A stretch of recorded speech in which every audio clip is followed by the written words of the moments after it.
Good afternoon, everybody. Well, it is great to be back in Ohio.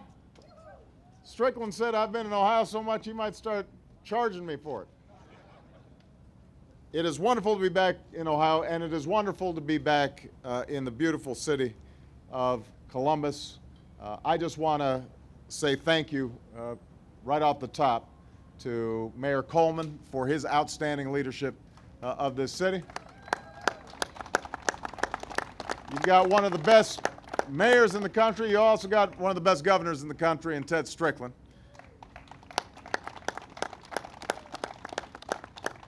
And I also want to just acknowledge that you're going to have one of the best, you already have one of the best senators in Sherrod Brown, and you're going to have another one in Lee Fisher. So we appreciate the great work that they're doing.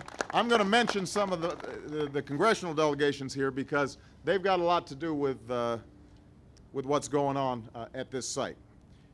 My last visit here was a little over a year ago, when I came to take part in a graduation ceremony for 114, the 114th class of the Columbus police recruits. Some of you may remember that. I know the mayor does. I don't have to tell anybody here that these have been difficult times for Ohio and difficult times for the country. And when I was here last, America was losing 700,000 jobs per month. Our economy was shrinking. Plants and businesses right here in Ohio were closing, and we knew that if we failed to act, then things were only going to get much worse. And that's why, with the support of Sherrod Brown, but also members of the House of Representatives, Mary Jo Kilroy, Steve Driehaus, and Charlie Wilson, who are all here. Wave, guys.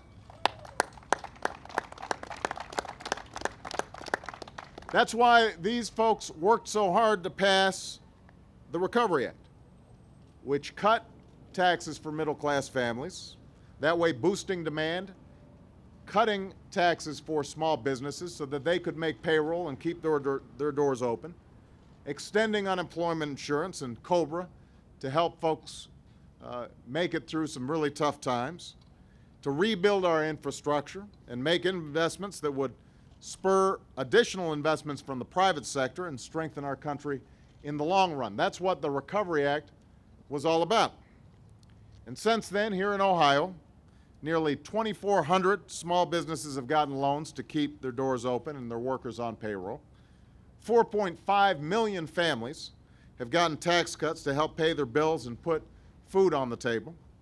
Some 450 transportation projects are underway or have been completed, and more than 100,000 Ohioans are at work today as a result of these steps. And today I return to Columbus to mark a milestone on the road to recovery, the 10,000th project launch under the Recovery Act.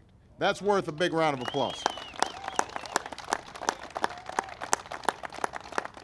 And I want to thank Secretary Ray LaHood, who has been instrumental in so many of the projects that have taken place. He has done an outstanding job, as have our other agencies, in administering these programs.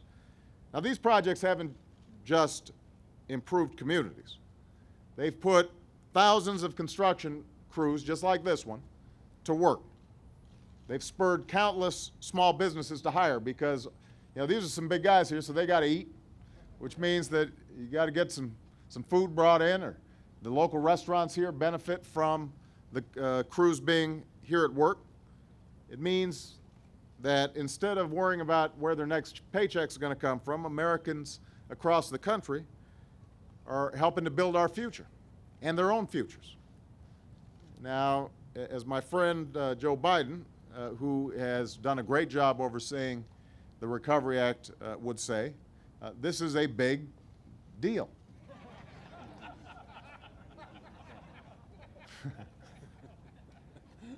And I think it's fitting that we've reached this milestone here in this community, because what you're doing here is a perfect example of the kind of innovation and coordination and renewal that the Recovery Act is driving all across the country. A lot of people came together to make this day possible. Business and government, grassroots organizations, ordinary citizens who are committed to this city's futures. And what you're starting here is more than just a project to repair a road. It's a partnership to transform a community. Mayor Coleman was describing for me how all these pieces fit together on the way over here. So the city's using recovery dollars to rebuild the infrastructure.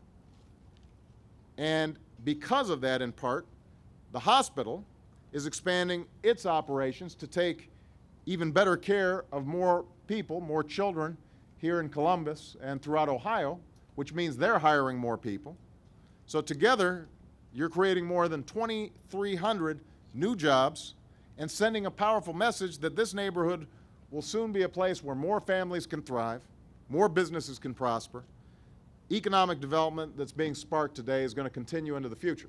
And my understanding is because the hospital is now growing, that means they're putting money back into the neighborhood for housing and other facilities so that the entire community starts rebuilding. Ultimately, that's the purpose of the Recovery Act. Not just to jumpstart the economy and get us out of the hole that we're in right now, but to make the investments that will spur growth and spread prosperity and pay dividends to our communities for generations to come. Since I was here last year, we've begun to see progress all across the country. Businesses are beginning to hire again.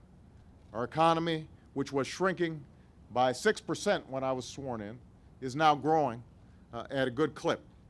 And we've added jobs for 6 out of the past 7 months in this country. We were losing 700,000 jobs a month. For the last 6 out of the last 7 months, we've increased jobs here in the United States of America, in part because of the policies that these members of Congress were willing to step up and implement. Now, I'm under no illusion that we're where we need to be yet.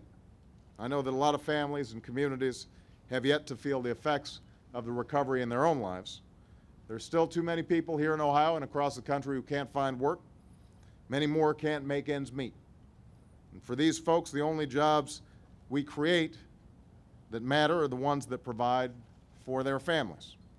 So while the recovery may start with projects like this, it can't end here. The truth is, if we want to keep on adding jobs, if we want to keep on raising incomes, if we want to keep growing both our economy and our middle class, if we want to ensure that Americans can compete with any nation in the world, we're going to have to get serious about our long-term vision for this country, and we're going to have to get serious about our infrastructure. And I want to say a few words about infrastructure generally.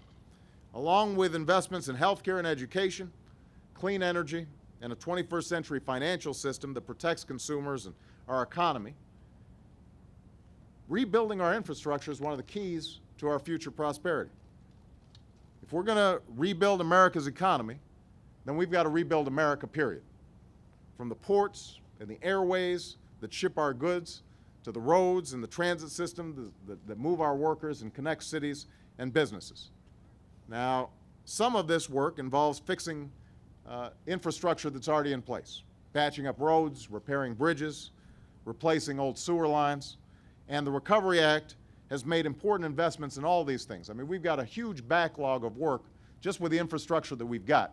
They could put hundreds of thousands of people to work all across the country, just repairing roads that we already have and fixing sewer lines that are badly in need of repair. But here's the thing, Columbus, repairing our existing infrastructure is not enough. We can't build an economy that sustains our kids and our grandkids just by relying on the infrastructure that we inherited from our parents and our grandparents. We can't let other countries get the jump on us when it comes to broadband access. There's no reason why Europe or China should have the fastest trains instead of the United States. There's no reason that Germany or other countries in Europe should have the newest factories that manufacture clean energy products instead of us right here in the United States. And that's why the Recovery Act has been making unprecedented investments in clean energy, spurring America's businesses to build some of the world's largest wind and solar projects right here in the United States of America. I said this once at a State of the Union address. America does not settle for second place. And we're going to make the investments to make sure we are first in the future, not just in the past. That's got to be our priority. That's why we're bringing high-speed internet to tens of thousands of homes and businesses and hospitals and schools. It's why Ray LaHood's helping to lead a surge in new investment in high-speed rail. That's why we're investing in electronic medical records. You know, a year ago, American businesses had just 2% of the market in the production of electric car batteries that power the vehicles of the future. All these hybrid cars that have electric batteries, those batteries were made someplace else. We only had 2% of them. We made investments in the Recovery Act, and by 2015, U.S. companies are going to have 40% of the global market. We have created an advanced battery manufacturing facilities right here in the United States that are going to allow us to maintain that cutting edge. From the very first railroads to the interstate highway system, our nation has always been built to compete. And you know, the history of Ohio is a testament to that.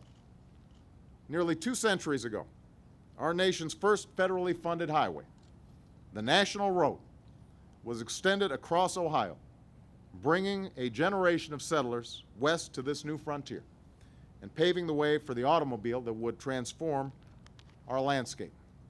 And for our economy to thrive in this new century, we've got to act with that same sense of purpose and that same spirit of innovation. That's why the recovery is just the beginning of the investments we're going to have to make for years on our infrastructure. It's just the beginning of the work of increasing our mobility and our productivity, reducing congestion, reducing pollution, creating good jobs that can't be shipped overseas, because we know what we can achieve when we act boldly and invest wisely. We're seeing it right here in this community. We see it in this hospital in the depths of its commitment to this city. We see it in the city leaders who saw a need and an opportunity in this neighborhood and decided to act. We see it in the folks right here who are ready to get to work building this road and providing for their families. And I'm confident that we'll soon see it in new families and businesses that are calling this area home. It is with that vision of a brighter future for this city and for the country that we begin this project, and I am looking forward to seeing all that you achieve in the years and months to come. So thank you, congratulations for the great work you guys are doing. God bless you, and God bless the United States of America.